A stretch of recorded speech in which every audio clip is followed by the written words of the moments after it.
Okay, hello everyone. Thanks for coming. It's my pleasure to introduce you, James Lowe. Many of you know him, but I am introducing you and ourselves as Acik Studio for the ones experiencing their first time with us. Um, James is living representative of the Dzogchen tradition of Tibetan Buddhism. You can correct me if I am wrong or missing something.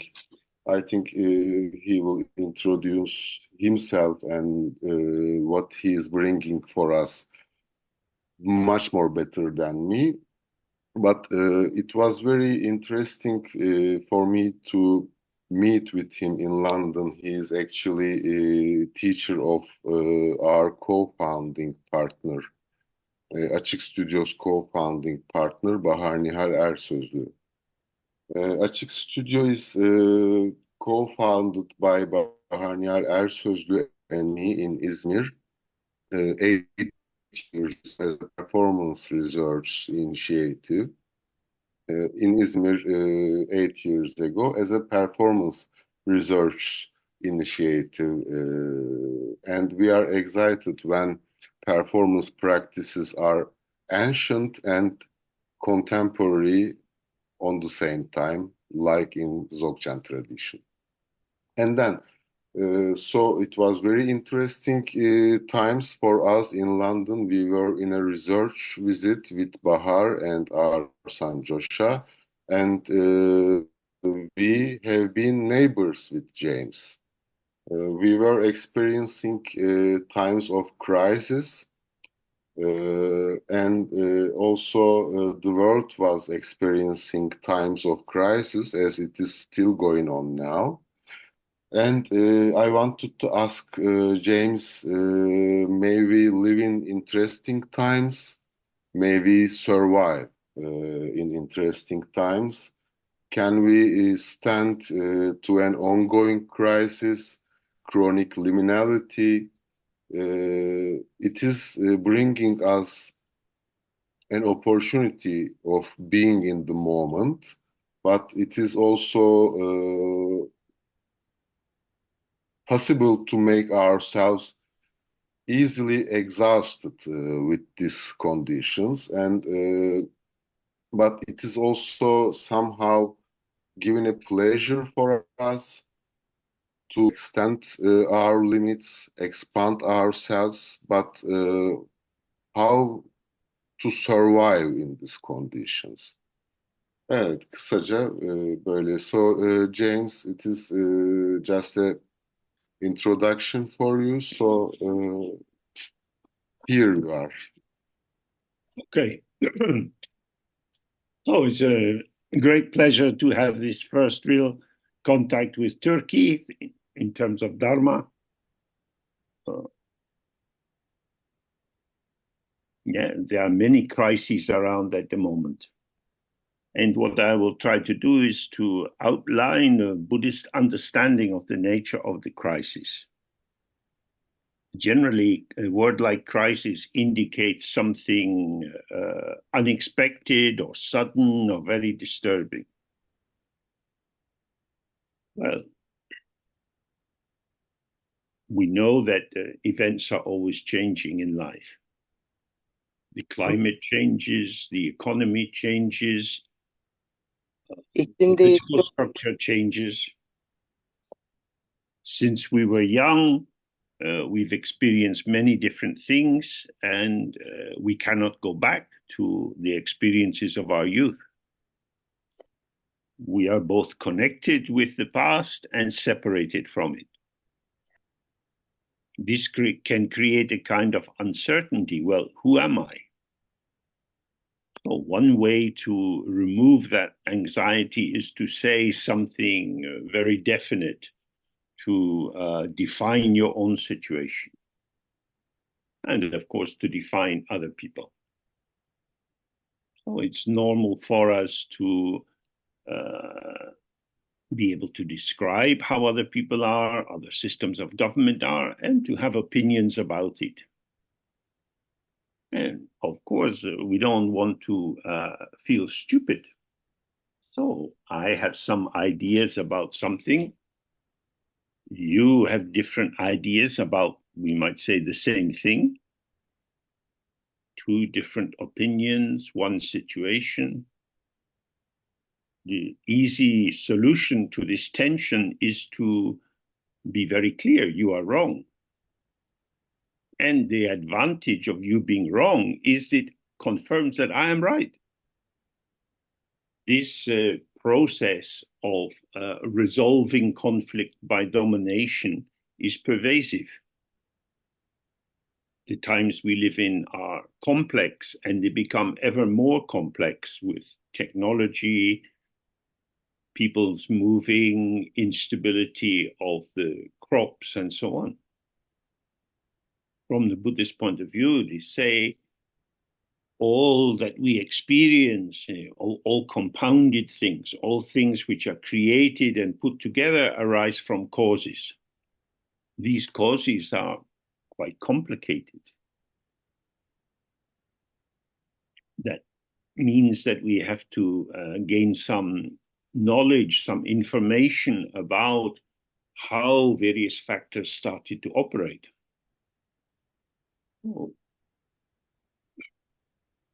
The history of the Middle East is very, very long, very deep. There are many, many historical accounts from the Greek times, Roman times, and so on. We can simplify some of that with the basic principle: on the basis of this, that arises. On the basis of the collaboration between Germany and the Ottoman Empire in the period of the First World War,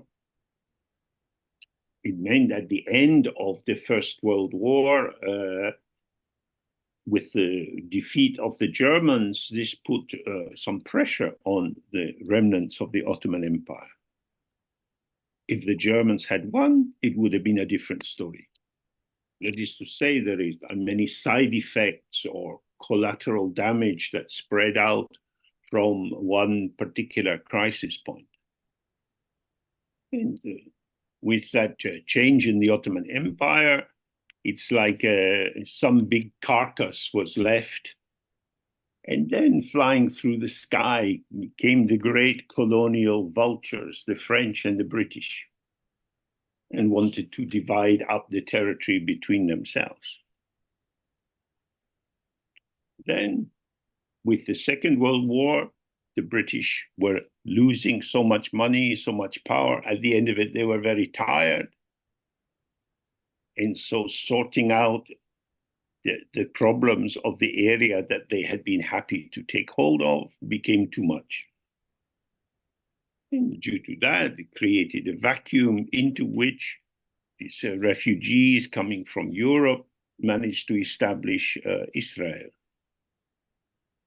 What I've said is a very, very shortened version of the complicated history.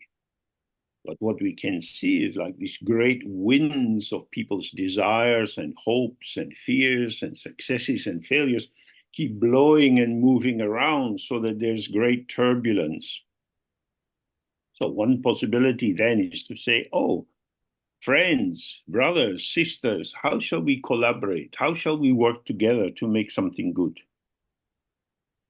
But this is not very popular.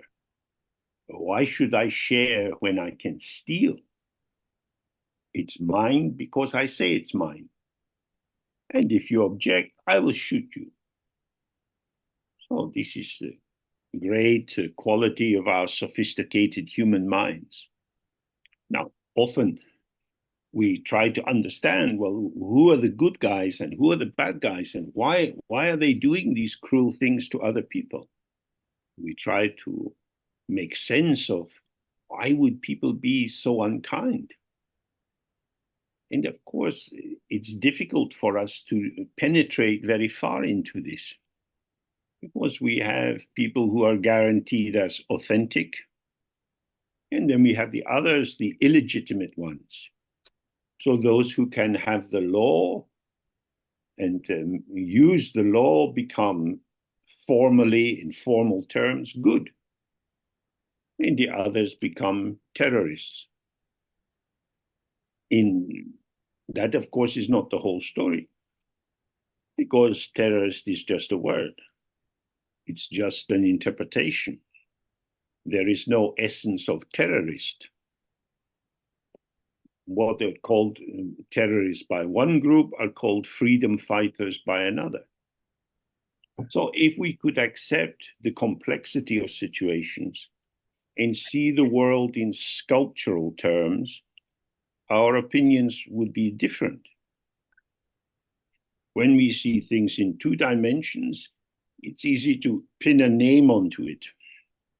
If you look at a painting, even if it has, excuse me, many different textures, images, and been worked on in various ways, you can still say something about it. But if you look at the sculpture, from this position, one aspect is revealed. And if I walk around by 90 degrees and look at the sculpture, it looks very different. Essentially, the sculpture is ungraspable.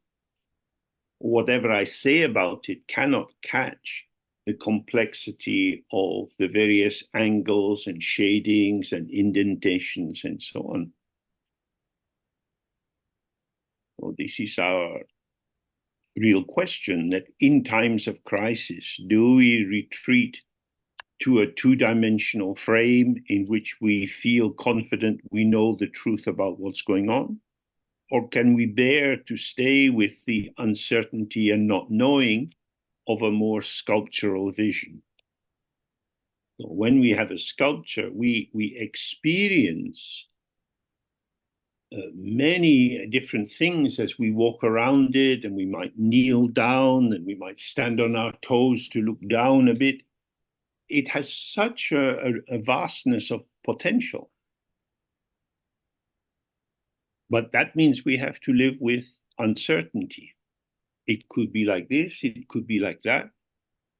It depends on where I'm standing, on the light of the day, and so on. So the sculpture can call me into a clear sense that my relation with it is dialogic. I say something to the sculpture, but then I see something different about it, and it's as if it speaks to me and offers some new potential. And then I might start to see, oh, I'm not living in some isolated island of myself. I'm not going out of myself into the world and then back into myself. But my being in the world is being in the world with its rich complexity, which I am part of. I act on the world acts on me. That is to say, I am not a fixed entity, a definable thing, but I'm a potential, which and different aspects of this potential are evoked by different patterns in the environment as they manifest. As I move, the world moves. You go out of your flat, you go down the stairs into the street. If you're in a hurry, the street is revealed to you as full of obstacles because you have to get to where the bus is. If you're not in a hurry, the street shows the wonderful designs in the shop windows, the fruit that's out in the stall in the street. That is to say, your mood, your way of inhabiting your body and your being in the world is part and parcel of how the world is revealed to you. Do I know whether I like living where I live? Well, it depends. Sometimes I do, sometimes I don't. Do you like ice cream? It depends. Not on a cold, wet day, but on a nice, dry, hot day, then I love ice cream. So even something as seemingly straightforward as liking something in the world, an object which may not seem to change very much, this is influenced by our mood, by how we are. Not what we are, but how we are. I am not a fixed thing. Now, whether I like ice cream or not may not seem very important, but it points to the instability of the patterning of what I take to be myself. I am a complex system niched within other complex systems. We can see this if we just attend to ourselves. We see how many potentials arise as our responses to different situations. Now, in order to live with this fresh, emergent sense of ourself, which is, of course, a co-emergent sense because I'm arising with the environment, it helps to be relaxed, to have a sense of space, to feel free to move and change oneself. Then we can really see the tragedy that comes with war and violence. Because when war begins, there's deep conflict. The space of the revelation of rich complexity is closed down. Instead of beginning with experience and saying, oh, let's see how it goes, there seems to be a pressure to begin with definite knowledge. You are the enemy. You are treating my people badly. You are a terrorist. I want to destroy you. Because how could I, who am a good, peace-loving person, be happy and relaxed if I'm near you, who are a very dangerous, war-loving person? So here we see how this slide into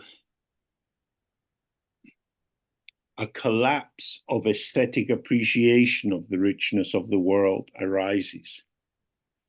So in these provocative situations, we can observe that our capacity for an aesthetic, a fully alive, sensuous appreciation of the world starts to collapse. And we're pulled into very narrow definitions which don't allow complexity. So in Buddhist understanding, we have two main possibilities of experience: non-dual experience and dualistic experience. So if we start with the dualistic experience, it means that we see the world through a framework of this and that. This is this because it's not that. And that is that because it's not this. I am male because I'm not female. So that's a very straightforward thing to say. I'm not female. But if you say, James, you're a man, you're an old man, what does it mean to be male? Then I'm not really sure. I've been a man for a long time, but how can I say what it is to be a man? I don't like football. Men are supposed to like football. So then it's so much easier to say, one thing I know is I'm not a woman. So this is the way in which binary opposition, setting this against that, brings up the definition by exclusion.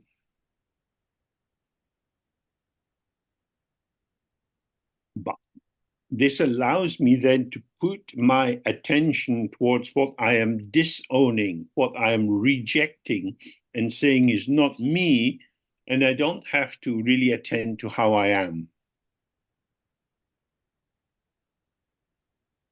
So we can see how this structural opposition pervades our languages and our ways of making sense of the world. It's high and low, hot and cold, Alçak. friend and enemy, and so on. So if you are in one group, you're not in the other group.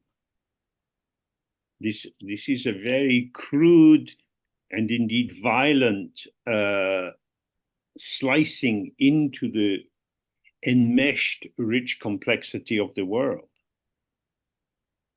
And it becomes the basis for sexism, for racism, for conflict between religious groups. Among the Christians, the Catholics have fought with the Protestants, both have fought with the Orthodox. In Islam, the Sunni have fought with the Shia, both have fought with the Ahmadiyya, because they are not us. They are the other.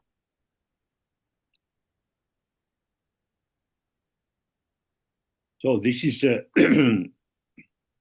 this is something which we have to examine, because it leads to a very fragmented experience of the world. There are many different Buddhist paths. The one I'm particularly involved in is called Dzogpa Chembo. This means the great completion. If something is complete, you don't want to do anything more with it. To know when something is finished is important. If you are cooking or if you're painting, that's fine, that's it. Now, the teachings are that this is actually our natural condition, or this is the intrinsic state which we have never truly left, but it is as if we have left it. So whenever I take up a position which is established for myself by my rejection of the other factors in the field which I could participate in, then I have no access to the whole. Because I think this aspect of the potential of what's available is good, but these other ones are not good. So I adopt some and reject others. So this situation of choosing and selecting and deciding and trying to maintain what I have built up is very exhausting. I have to hold my life together. In the last years, there's been very high inflation. This has a big impact on older people living on pensions. What seems stable and reliable is transformed into something less reliable. That is to say that this world which we are part of is not as solid as we think it is. We developed a confidence in the use of abstract nouns. So you have Turkish lira. And the value of the lira depends on international exchange with complex variables. If to change with the dollar, with the ruble, and so on. The exchange rates are changing second by second. And with inflation, the value of your 100 lira note is going down all the time. But a lira is a lira. What does that mean? It means I'm tricking myself and making myself stupid. because the lira belongs in the world of exchange. I am James. I seem to have been James for a long time. But if you're nice to me, I'll be a smiling James. And if you're not very nice to me, I'll be a sad-looking James. So even my own face doesn't belong to me, because the expression is changed by you. So what, excuse me, what seems to be stable and reliable in our identity, in fact, is something moving in the currents of ever-shifting manifestation. So in an outer sense, how we operate in the world depends on what we're engaging with. Horses and cars are both ways of travel, but knowing how to sit on a horse won't help you to drive a car. I can only sit on the horse with the horse's permission, so I have to be able to let the horse settle as it takes my weight, and let the horse have confidence that I'm not going to ask it to do something stupid. So the more we attend to how we are in the world, we can see that we manifest, or we exist in a state of constant shifting and changing in order to keep a sense of direction and some degree of continuity. Because our life is dynamic, we have to be here, we have to be present with it. If you fall asleep in your life, you find that the world has been changing around you. You lose touch with the facilities that you need in order to survive. So our world is a world of communication.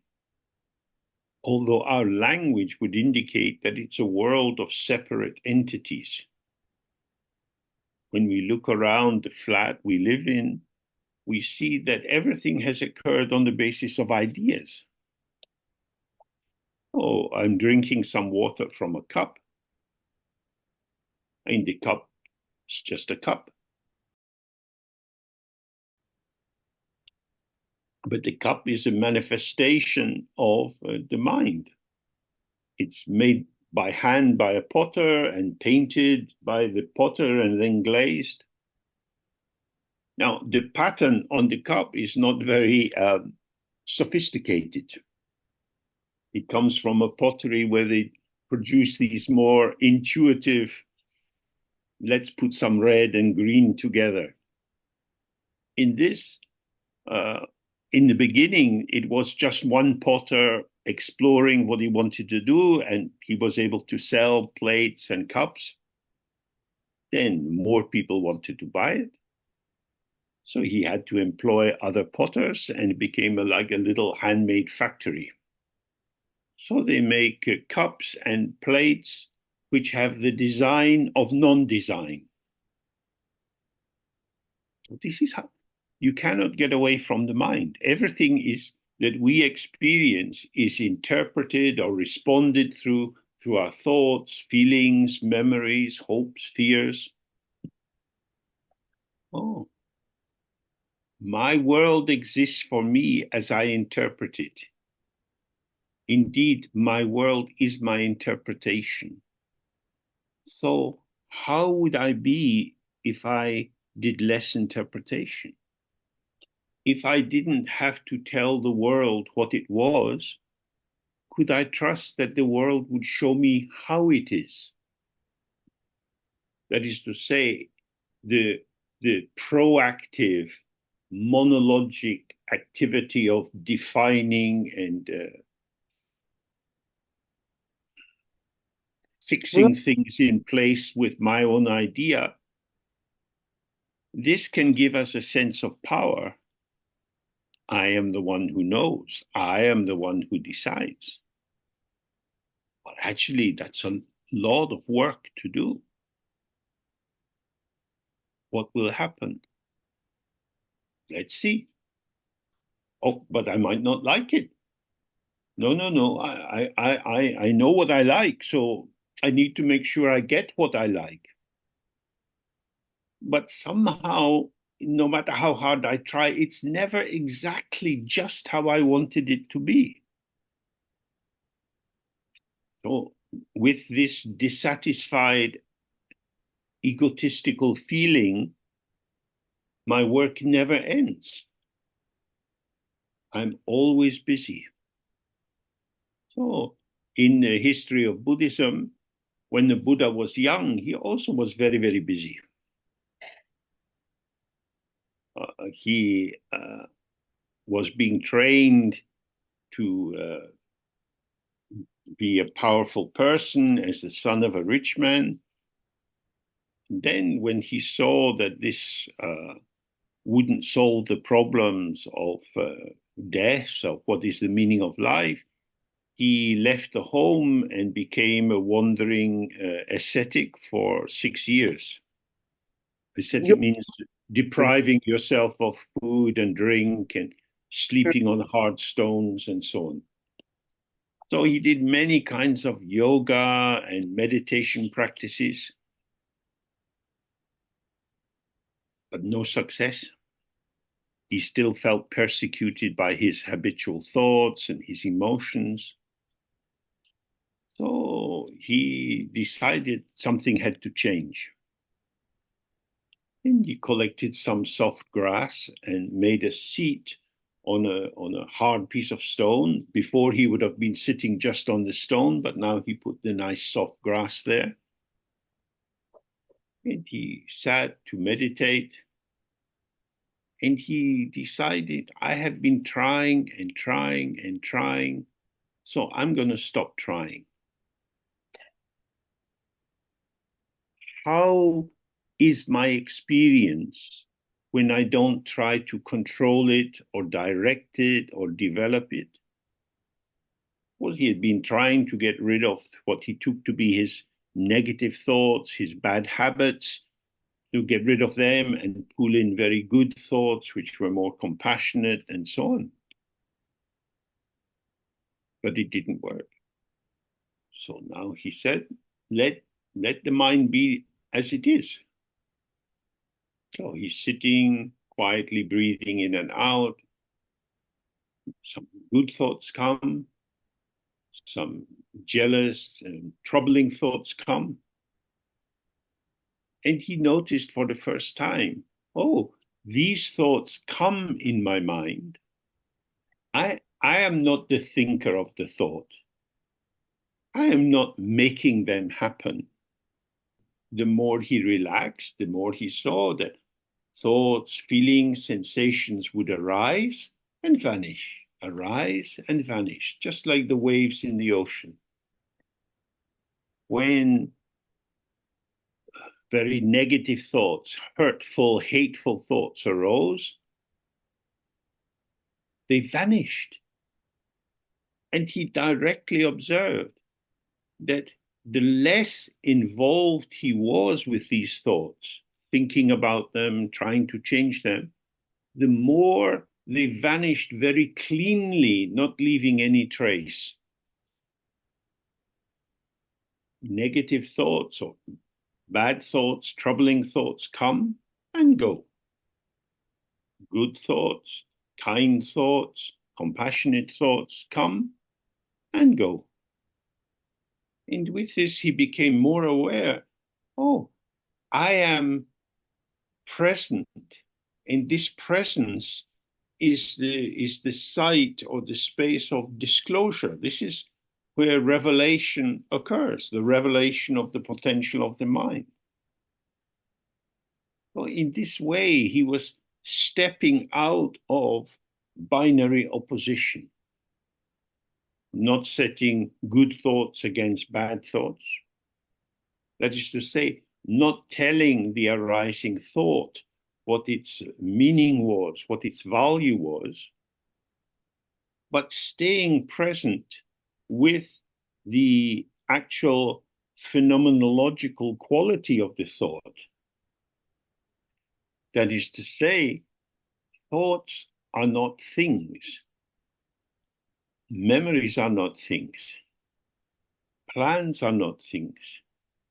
They are potentials which can be activated by fusing with them, by adopting or rejecting them. But we can also just leave them alone. I have spent so many years sorting out all these ideas and plans as if they were so very important. And then they're gone. All the things we had to do at school, we can hardly remember the things we studied. Now, that's not to say that the study was unimportant. It is situationally important, but not intrinsically important. Well, this is a central view of Buddhism, that our troubles arise because we imagine there to be an intrinsic essence or self or truth to our experience. Like the wind blowing in the sky, these experiences blow through this open space of the mind. When we, if you like, when we participate with our thoughts, when we bring them into the world, we bring about new patterns, which last for a short time, and then something else, then something else, and something else. Oh, in Buddhism, they talk about samsara, which is the endless revolution that we have through different situations of disturbance and trouble. We try to stabilize our life situation, but we can't. It's not possible. The world is dynamic and we are dynamic. If we stop breathing, we die. Breath is the world comes into me, breathing out, my breath goes into the world. I am part of the ever-changing world. I am an ever-changing part of the ever-changing world. I have no solid essence. There is no internal essence of Jamesness to me. The name James applied to me is applied to a potential which manifests in different ways according to circumstances. So where does all this movement occur? It's revealed to us by our awareness or our presence. So when we relax and we allow thoughts, feelings, sounds, tastes to arise and pass, we're present with it. The experience is here. This is undeniable. And yet it's ever changing, ever vanishing. Yet the awareness doesn't change. So in the tradition, it's compared to a mirror. The mirror on a car shows many, many images in the course of a journey. None of these images stays in the mirror. The mirror is the site or the place of the showing of this transient bright form. In the same way, our awareness is like a mirror. And moment by moment in our life, many different images are arising. Some seem to be internal, like thoughts. Some seem to be external, like the sound of a dog barking. Since we woke up this morning, so many experiences have arisen for each of us. Now, if these experiences were like food, we would have indigestion and constipation. But they just pass through. They reveal themselves in the moment of their presence, and then they're gone. So my awareness seems to be this hospitable space within which aspects of my potential, or the potential of this open mind, arise and pass according to circumstances. If I sit quietly and I try to find my mind or catch my mind as if it was a thing, then it's very difficult. Many thoughts and feelings arise, but they are vanishing. They are not the mind itself.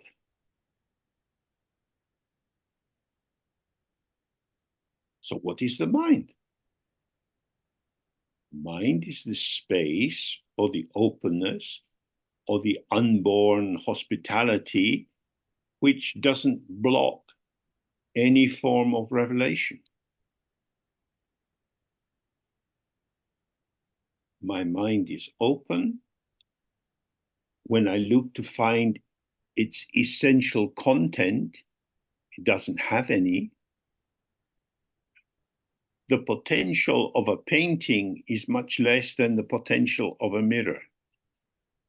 Of course, people looking at a painting will see different things in it, like it or not like it, interpret it in different ways. But that's the painting is a kind of hook for our projections.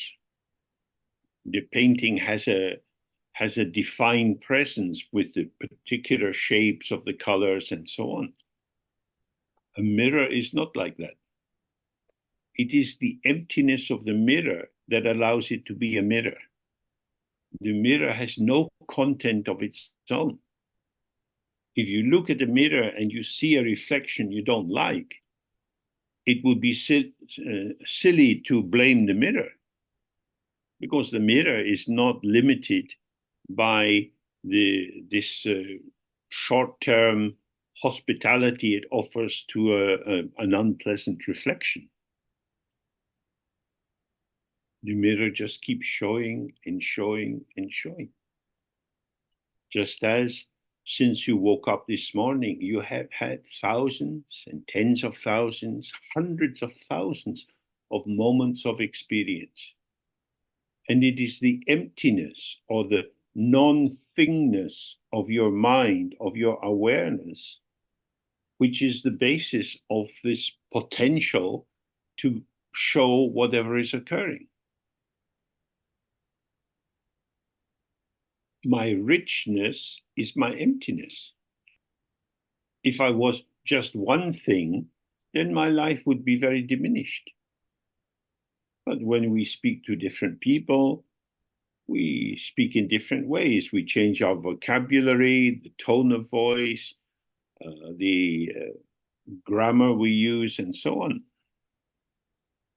We're not programmed. We're not a thing. Our spontaneous, intuitive responsivity is the beauty of the empty ground of our mind.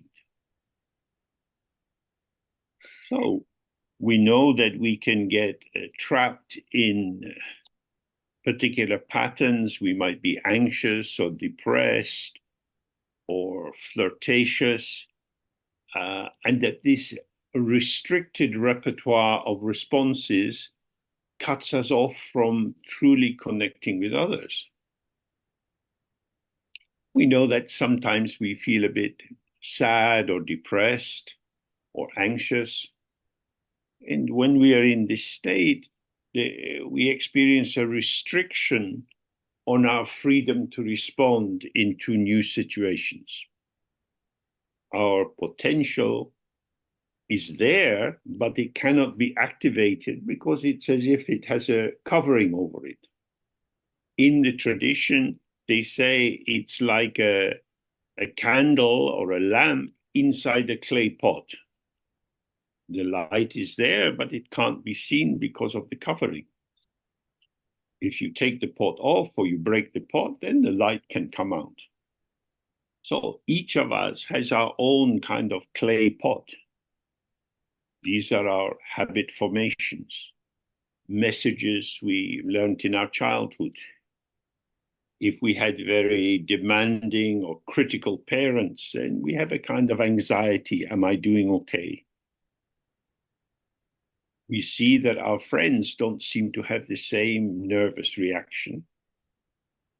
But we might think, oh, well, this is just how I am. I've always been like this. What can I do? So some anxious or slightly fearful feeling is arising. It feels like me, so I take hold of it. It confirms to me what I know about myself. So the alcoholic sees a bottle of wine, and the bottle of wine seems to say to him, oh, dear friend, come, drink me. Actually, the bottle of wine's not saying anything, but the drinker feels this connectivity, just as the anxious person, maybe they're talking at a party and the thought arises, oh, shh, I'm talking too much. It's just a thought, but I feel it's the truth about me. So I feel embarrassed. I'm sure other people are judging me. This is my mental activity. And because I've been doing it for such a long time, it seems natural. It seems intrinsic. But in fact, it is not. It is a learned adaptation to a punitive environment.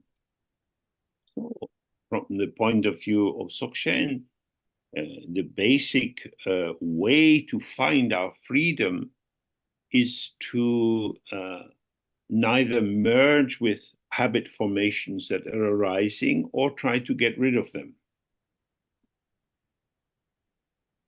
The more we can simply sit and allow these potentials to arise, we see that they can be activated either by some internal drive in myself or by the dynamics of the situation.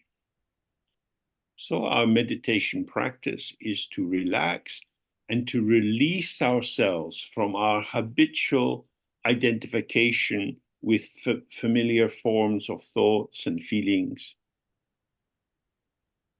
And the more we do that, the more we have empty hands. We're not carrying our neuroses, our obsessions with us. But if I'm not driven by my habits and my beliefs about who I am, how will I know what to do? Well, you're part of this whole. By relaxing out of self-fixation, the movement of the world is an invitation for us to move with it as required. It's not all up to me. The door has opened for my lonely tower. And I come out into the world and I'm part of the world moving with the world. So this is non-dual compassion. That is to say, I'm not having to think, what can I do to help this person? How do I have to behave? Instead of taking an interpretive, cognitive approach, we relax into our embodied presence as part of the emergent field. So in this way, we can start to live with the wisdom of the emptiness of the mind itself, that I am not a thing. And this is inseparable from the kindness or compassion or connectivity of being part of the field of participation. Dzogchen has many different aspects to it. It's not a particularly religious thing. You don't have to believe anything, but we do have to be willing to try to see how it is. to step out of our beliefs and assumptions and try to allow the world to show us how it is and how we are. Okay, I think this is about our time. There are many other things to say, and perhaps we'll have some more meetings with Turkish language and even in Turkey. I hope so. Yes, definitely it can be. We can make more meetings online and physical in person as well. We have very nice retreat spaces in and around Izmir for this. I define it like an ecstatic flow of contemplation in my words. I mean, I would like to make a small closure about what I see, what I heard. According to my previous question, it is much more that I see now that there is no way to leave behind interesting times, as far as I understood from your words, James, and it is much more about interdependence rather than independence, and it is much more about how we are rather than what we are and who we are. And I don't know if we have some a little bit more time for Q&A or if there is a will for it. It is totally up to you people. Well, I think this is the first time that Pinar has been translating like this, and it's quite hard work. Thank you, James. So I don't want to burden her with any questions at this time, and maybe in the future it will get a bit easier. Yes, the taste of the ice cream is depending on the time of the year, and it is the most beautiful times of the year in Turkey, like September and October. It can also be April and May, so let's meet in the spring or the next autumn in Izmir. Okay, well, we'll see what is possible. Very nice to make contact with some of you this evening, and I hope we can develop things from here. Can I just say, also, there's no justice I can make in my translation, no matter how hard I can try, because James is incredibly sophisticated and subtle. So to take up the role of a translator here is a big challenge, but I just apologize for all the mistakes. Always grateful to you, James. Thank you. Well, mistakes are part of life. Who would we be without mistakes? Exactly. Horizon Day. Okay, so now I say goodbye. Thank you to Pinar. Thank you to Safak for organizing, and hopefully we meet again. Bye for now. Thank you.